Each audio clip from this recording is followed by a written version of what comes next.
What's up, ladies and gentlemen? My name is Scythe, and we are back again for another Trove patch notes. It's like a whip or a lasso or something. Quite a few people have been requesting that I play on the Lunar Ronin, so that's what we're going to be doing today, although we are not going to be necessarily using him in normal videos. Boom 82, Gasm, Little Guys, Shaky Prism, Mr. Cryatic, Alex Ruder, Zumburdia, Blue Rift 2000, Trojan, Dexelia, Nintendo Dojo's here, Mirror Bloom, President Toast is it. There are so many people here. Pick your name out if you see it. Too many people for the shout out. Now, before we actually do start today's video, of course, this is one of the new beautiful mounts, but we'll get into that in a minute. Before we start with the patch notes video, there is a Cubesley hunt on right now as this video goes out. Now, the way that this works is I have hidden Cubesleys around the world in the club world. There are 5 hidden Cubesleys. Whoa, new map. Ew. That sounds so stupid.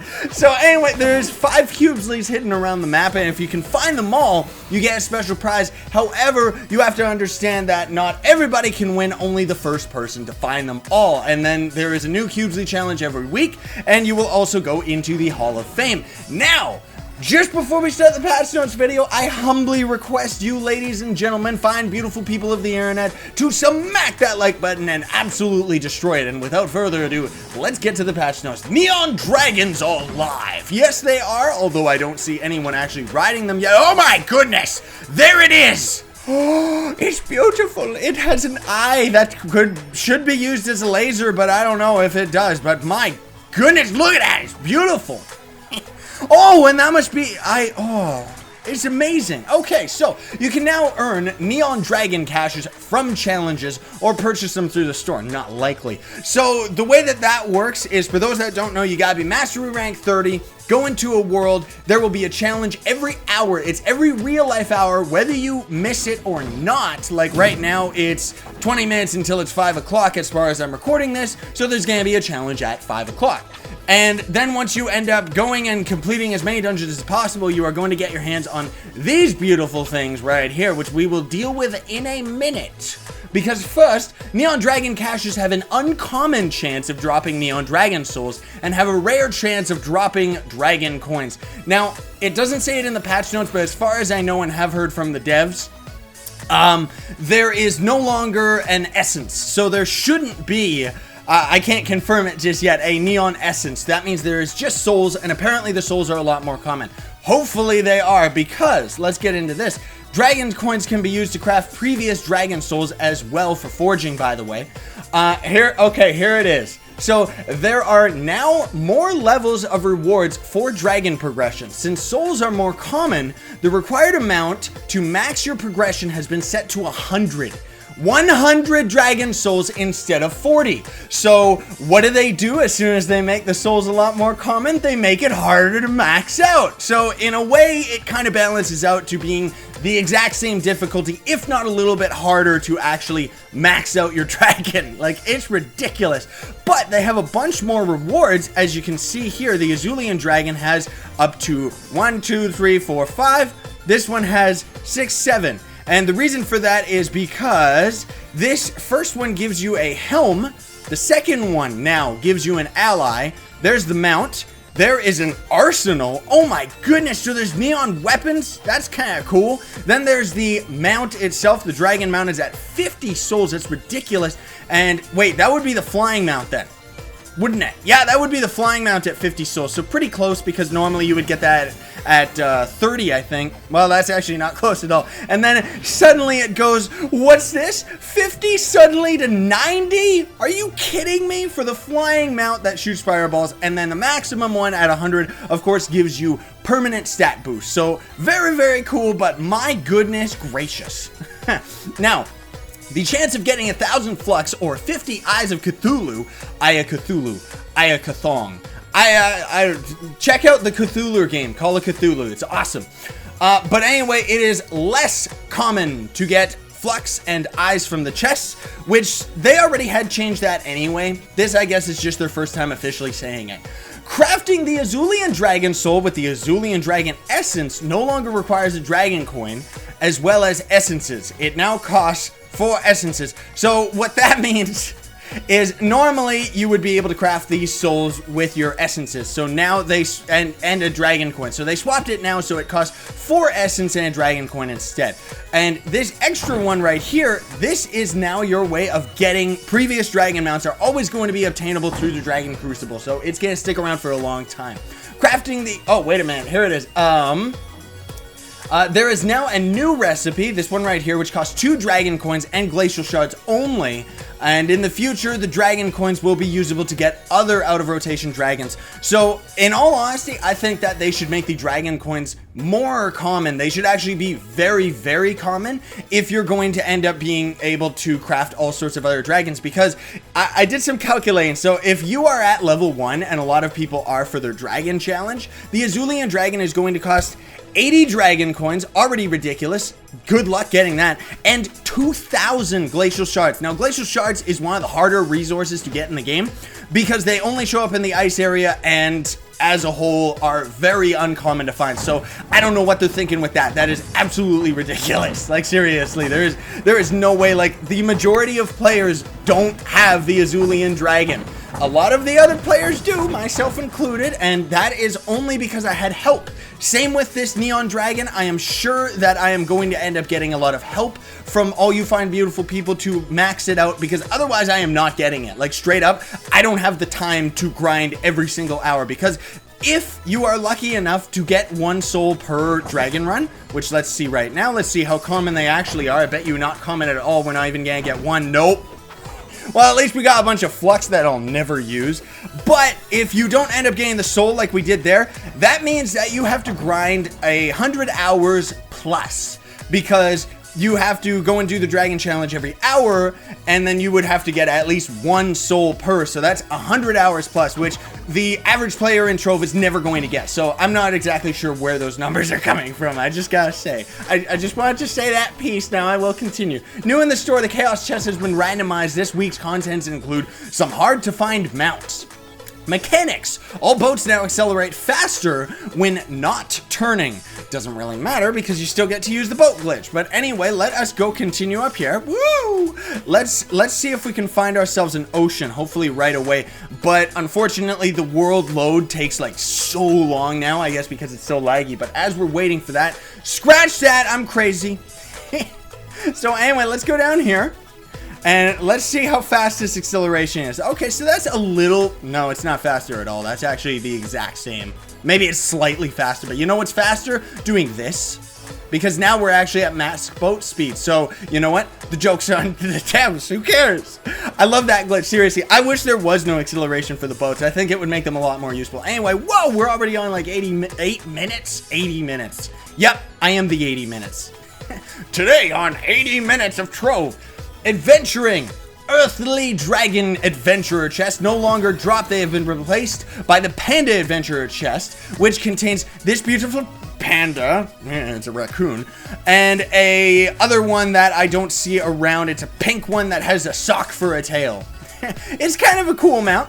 It's kind of a cool mount. Lots of people are actually really liking them, so that's cool. Those were created by Fried Sushi. The Neon City biome now shows up as a challenge biome for the dragon challenges, by the way, because otherwise they never existed. Give money, please. I'll get you in the club. Give money, please. There you go, buddy. UI and settings. This is actually a fairly short patch notes, just in general, even though I'm kind of mumbling on about stuff. UI and settings. The equipment comparison tool tab now shows correct difference for percentages based on stat modifiers. Added rules to select an acceptable default full screen resolution if none is set when Trove launches. So what that means in English is that now you are going to be able to set up a default resolution if Trove hasn't already, if you haven't already selected one. Added brightness and gamma controls to the video settings. I should actually check that out, although I end up brightening and using different contrasting and stuff like that on these videos when I'm editing them. But that might actually be very handy because there are some areas that can get a little bit dark, so I'm gonna have to check that out. Added whisper to player context menu in chat. I don't know what that means. I don't know how to access it. The map legend now changes based on which world you're currently in. Let's check that out right now. Map legend. I'm assuming that it means it tells you whether you're in U1 or U6 and stuff like that. Hopefully, but I'm honestly not sure. When making Steam Wallet purchases, is that, go away. Nope, alright, I have no, unless it's telling us about that stuff in the top left and stuff, but honestly, I have no idea. Alright, let's go back to the club.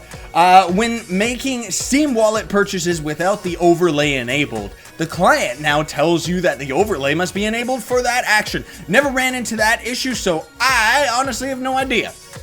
Oh, never mind. The chest/loot box opening UI now closes when the player moves or presses escape. So that is actually really, really awesome. So normally you would open up a chest, it would show up in the middle of your screen, and you would have to go up to the X to close it, rather than being able to walk or press escape. So it's actually very handy that it is in the game now. That is actually awesome. Loot, new uncommon and rare staff styles have been added. New melee styles have been added to the game as well.